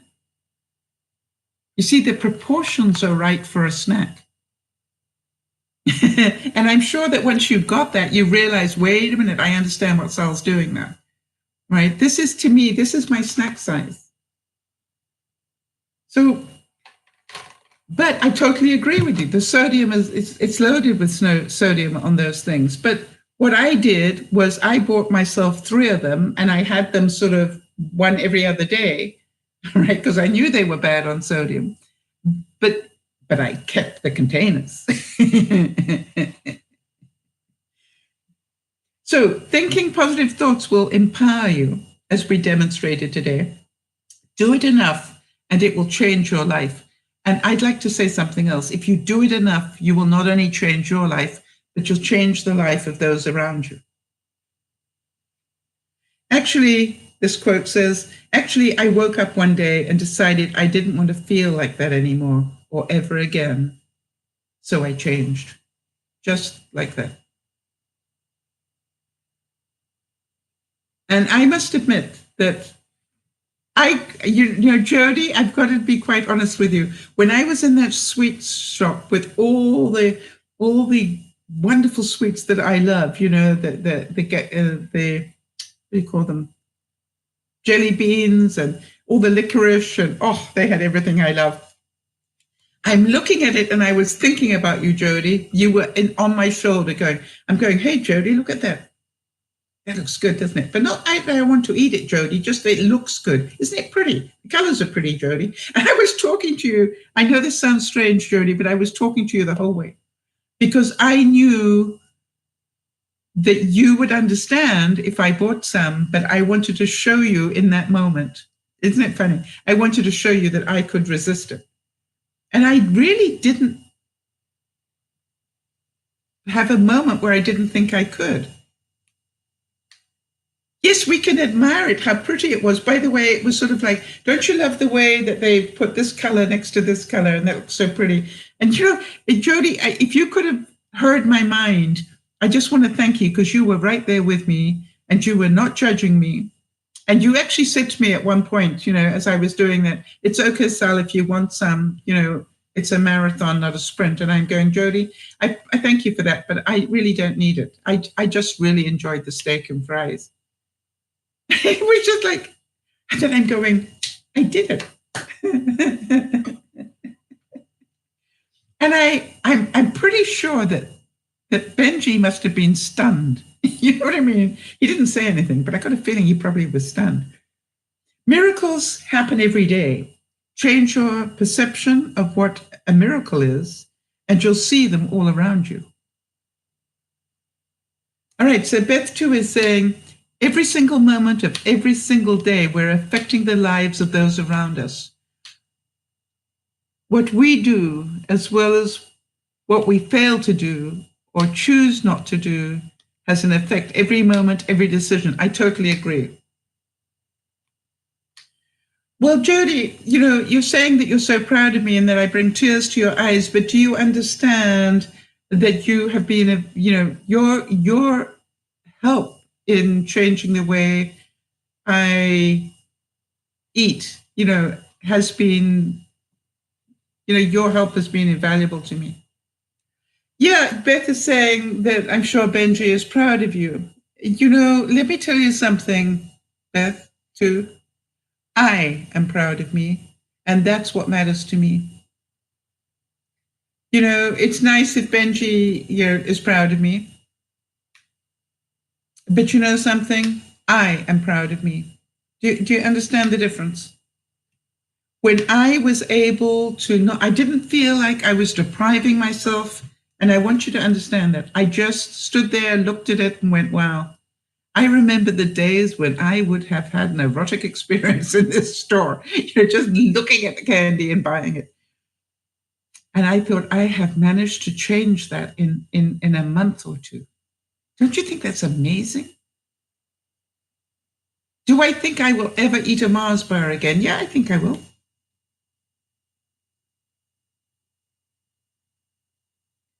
Change your thinking and change your life.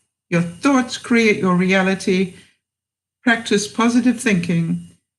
Act the way you want to be, and soon you will be the way you act. I want to say that I don't always practice positive thinking. I am a realist. And do you understand? I think it's okay to have a bad day.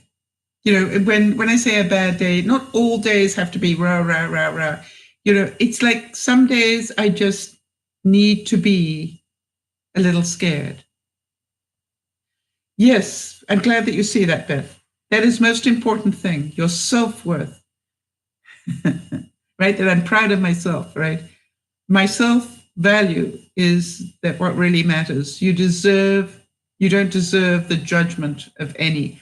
Yes, and yet so many of us live our lives because of wanting the judgment of others. And, you know, I've been there and done that. Beth, if there was one thing that we could have helped you with today, did we cover it? I'm presuming that you were here for a reason.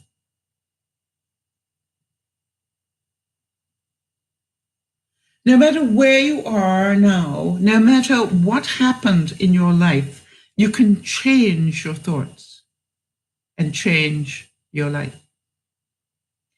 I want to say that we do these broadcasts 3 times a week because we know that if we continue to talk about the things that we can change, we will help others. If we continue to talk about the things that we're trying to control, we will help others.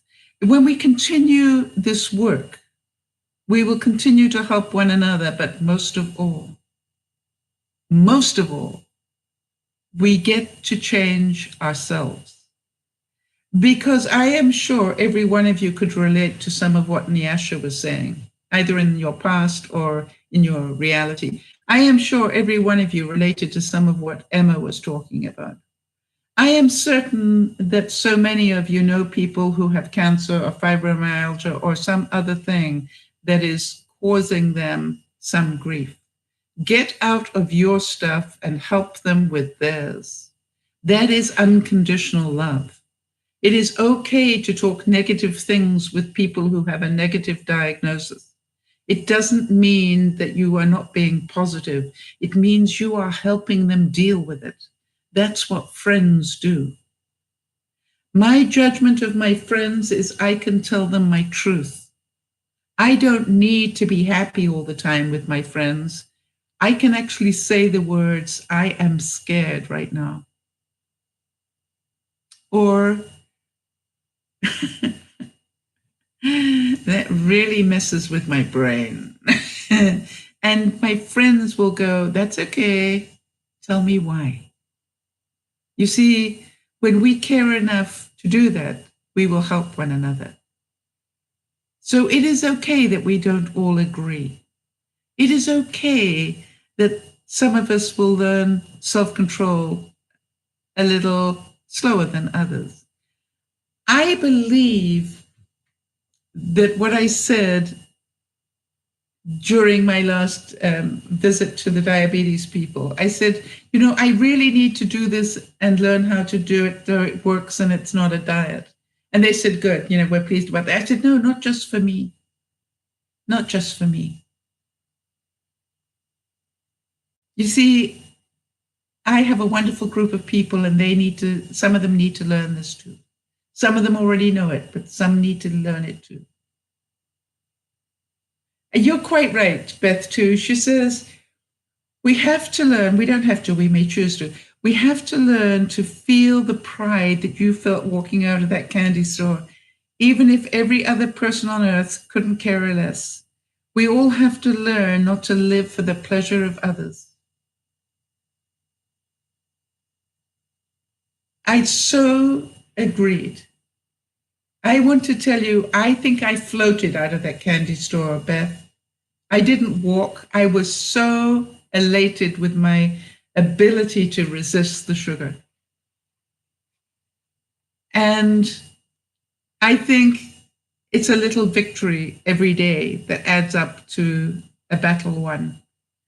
So I wish you all an incredible afternoon. For those of you who will join me this evening, thank you for that. And if you, by the way, Beth, too, yeah, you can watch it on the replay, Nana. She's saying that she missed the candy store story.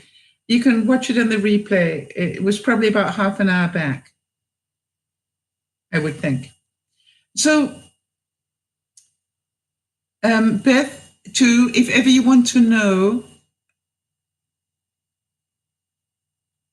when the broadcasts are, I don't know if you know this, but go to DearMamaSal.com and there is a tab that says our broadcasts, and it will tell you what time we do all our broadcasts. And they're all now on YouTube. So we do another one this evening, Pacific time, 7 o'clock Pacific time. What time zone are you in, Beth, too? And then on Sunday, we do our Soul Sunday. And we do that from 3:30 until 5 on a Sunday, Pacific time. So we look forward to seeing you again, Beth, too. Thank you for being here.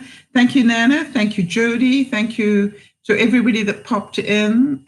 What makes the broadcast interesting? By the way, Nyasha's story made today interesting, all right? The story about how do we deal with somebody's diagnosis of cancer. You've got the notification bell clicked, you're in Kansas. Okay, well, you know, great things happen in Kansas. So everybody, big hugs to you. Remember to look after one another, but really, can you see that looking after ourselves allows us to look after others better? So this is DearMamaSal saying thank you so much for understanding. Thank you for realizing that when we change our thinking, we change our lives. Big hugs to you all. Bye-bye for now.